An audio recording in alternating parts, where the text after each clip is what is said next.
I was in a tug of war between what I wanted to share today, but I'm going to go with this. So last week I spoke about how I'm starting this year and my theme, which if you haven't heard or listened to last week's podcast, it is Nature's Way.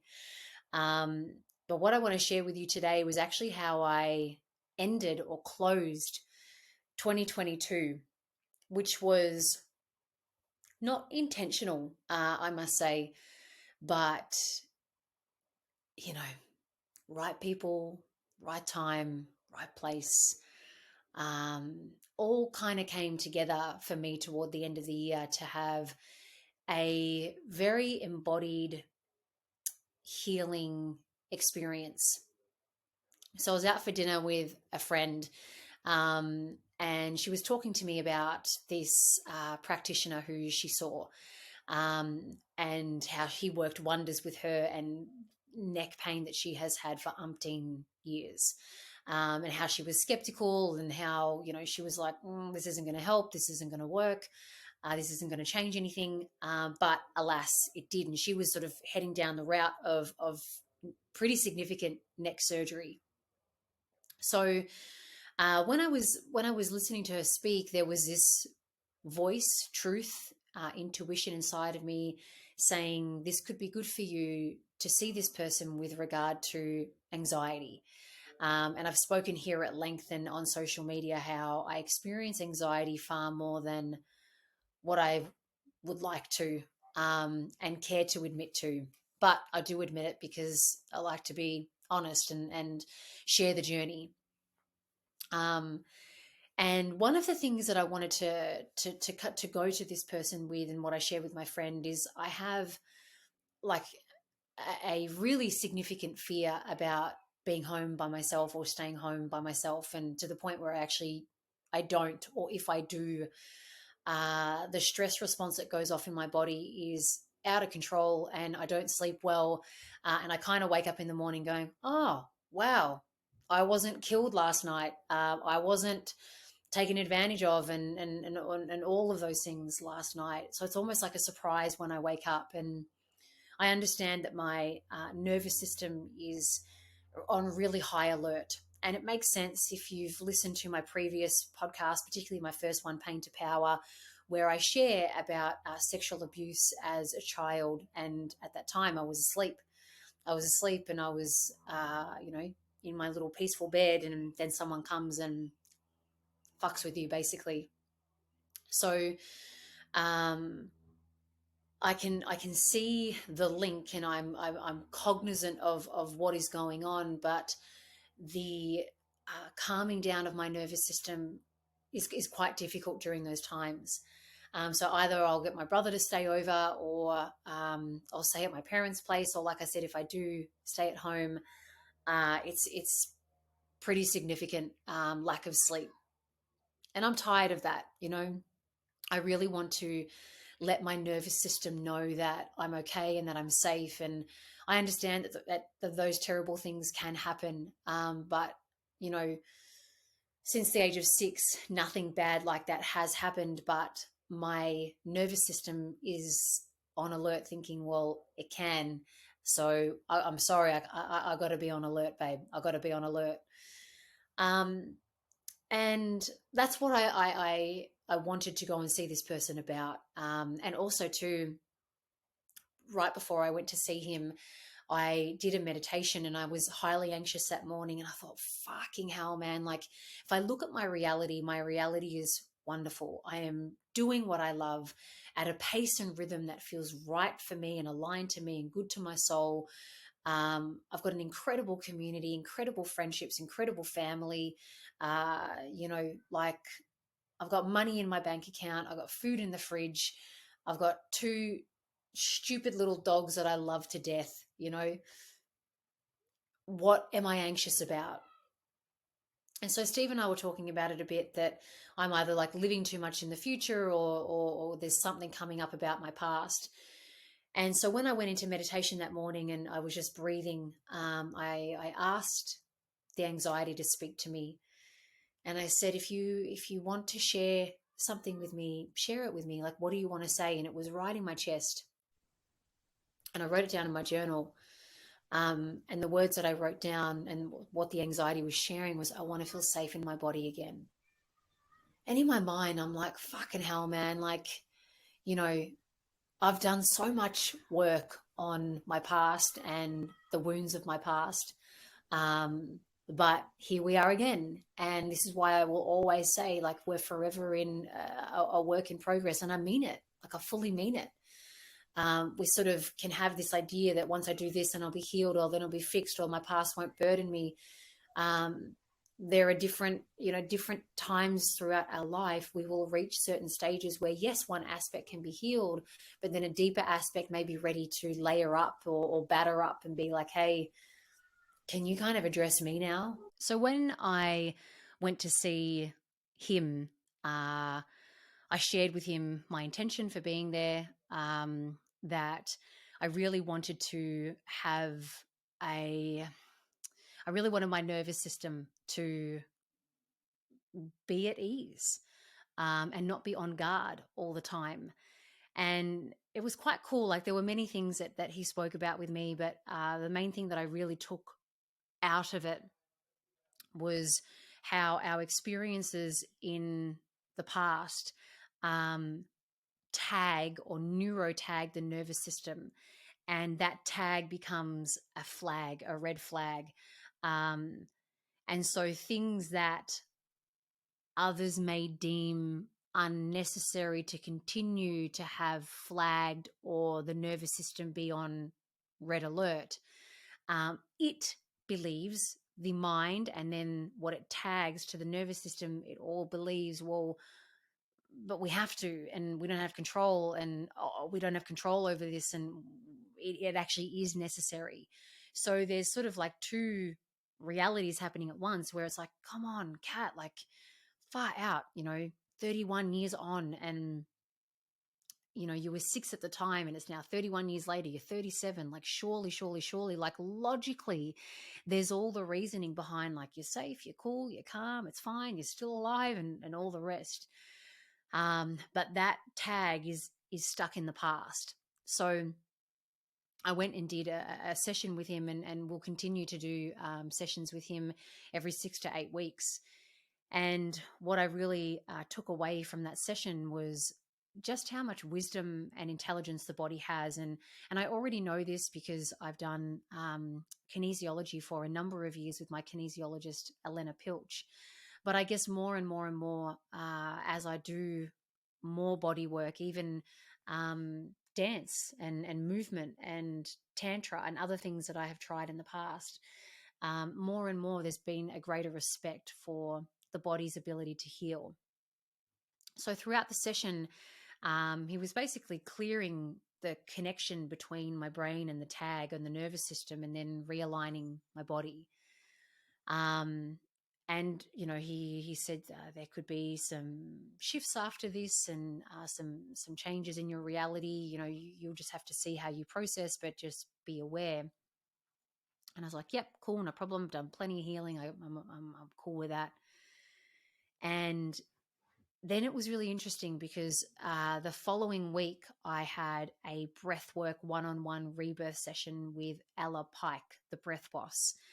So it was just interesting how, like, Nick Moss came about, and then Ella Pike with rebirth one-on-one breath journey. She messaged me on Instagram, and she said, I've seen that you've spoken lots about anxiety before, and I'd love to hold space for you. And so I was like, yep, cool, I'll book an appointment. So, I sort of like, yep, set, forget, did it. And but it all happened around this time. So I bookended with Nick and then Ella, but in the middle was in this unbelievable experience with Steve, where, and I've shared in parts here about my difficulty with intimacy, and how, like, basically before Steve, it was predominantly performative. And whatever you like, I'll do. And I don't even know what I like, so it doesn't even matter. And I don't need to know what I like, so I'll just kind of go along with it. And I guess it hasn't been since I've met Steve, who I feel incredibly safe with. And then the closer, the more safe I feel with him, the closer I feel with him. So then the more vulnerable I feel with him. And it's interesting when we've had so many discussions about this, just how much then in that area of intimacy, I push him away because I'm like, oh, fuck no, I can't give this piece of me over. I really can't give this piece of me over. You've got my heart, you've got my love, you've got my time.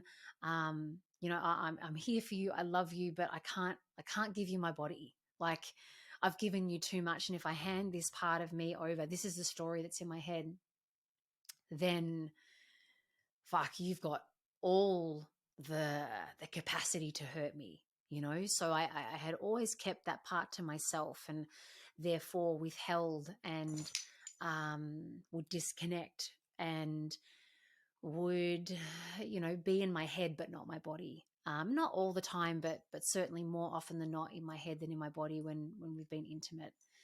And so there was this one particular night, a few nights after seeing Nick, and then a few days before seeing Ella, where we did have, a beautiful night of intimacy, and Steve really held beautiful space, and it was, all slow and gentle and all those types of things. And oh my gosh, I cannot tell you just how uncomfortable I was. My whole body was like, oh God, don't touch me there. Don't kiss me. I don't want you there. Like, all of it. And he was just kept saying, I'm here. You're safe. He was such a superior man that night. And then there was a moment where I felt all of this. It was just this rise in my body. I could feel this rise like a tidal wave come up into my chest. And I said to myself, push it back down, push it back down, push it back down. And then I looked at him, and I thought, no, I'm safe. I'm safe here. I'm okay. I'm in safe arms. So whatever had happened in my session with Nick that then transpired to this experience with Steve, that then allowed my nervous system to feel safe and not push down my feelings that I probably did with all my sexual partners before him. I let it out, and I just said to him, I'm about to lose my shit and drop my bundle. And he said, let go. Let go. And I curled up in a little ball, and I wept and wept and wept and sobbed, cried. And it felt like years, decades of whatever my body was holding on to, just being released, but being held at the same time in such an intimate setting, and my head didn't know what it was about, but my body knew exactly what it needed to do. And it was so wonderful to give myself permission in an intimate space with the man who loves me and the man that I love, and to let go, and to let my body express what it needed to express. And was it awkward? Did it feel like, oh my gosh, what am I doing? What's happening? What's going on? Steve had all of his thoughts going on too, but we were just there with it all. And I cannot tell you, like, just how free I felt afterwards, how vulnerable I felt. I felt like I'd run 5 marathons, and was in, like, a 10-year therapy session in, I think I probably cried for 4 minutes. It was so deep. And so that happened. I'm like, wow, this is pretty fucking incredible. And it was interesting because at the end of my session with Nick, we spoke about, like, ways that I could tell my body, that I could tell my nervous system that I was safe. And the first thing he said was, you got to breathe through your nose into your belly, and then breathe slowly out. Like, not just in meditation, but as you get up in the morning, and as you go for your walk, and as you get your coffee, and as you make your breakfast, and all of the rest. I want you to breathe through your nose into your belly, and then breathe out. He said, because that alone is going to tell your nervous system that you're safe. Whereas before, I would breathe through my mouth and I would breathe into my chest. And that is more of a stress response way to breathe. So it was interesting. After that session, breathing differently, then that experience happened with Steve, which just brought me 10 times closer to him, and us 10 times closer together. And then my experience with Ella the following week, where I've done a breathwork session before and it was unbelievable. It was uncomfortable. It was all of the things, all of the things, but just the wisdom of the body and what it can do when you let it do what it needs to do, when you give it attention, when you give it breath, when you give it proper breath. My experience with Ella was so incredibly healing. But again, cognitively, I have no fucking idea what it was about. But I laughed, I cried, I silent cried. I let just these beautiful tears pour out of my eyes. I let laughs out, smirks on my face, and all the while being held by someone, you know, and again, being very vulnerable, being really open and letting my body do what it needed to do. And after those three, they were really back to back, Nick, Steve, Ella. Wow, the presence that I feel in my body, the almost non-existent anxiety that I have because I'm breathing differently, and the tags that were on my nervous system, yes, there's more, which is why I'm going to go back and see Nick and do more work with him. But the difference that I feel in my body, the freedom that I have in my chest that's not filled with anxiety, like I said, just through breathing differently, just through learning how to fucking breathe and letting my body express what it needs to express without needing to fucking understand it. There's definitely a place for talk therapy, for coaching. Fuck, I'm a coach, but also part of my coaching, I get people to drop into their body, drop in meditation and listen to the wisdom of their body. There's power in it. And it's something that I'm definitely going to continue moving forward with. Like I said, I breathe into my belly. I breathe through my nose these days. And I don't have the 10 out of 10, 9 out of 10 anxiety that I used to have. And that was just before Christmas. And so it's been a month of holy shit. This feels pretty fucking good, And so that's how I ended my year, very peacefully. Really in deep respect for my body.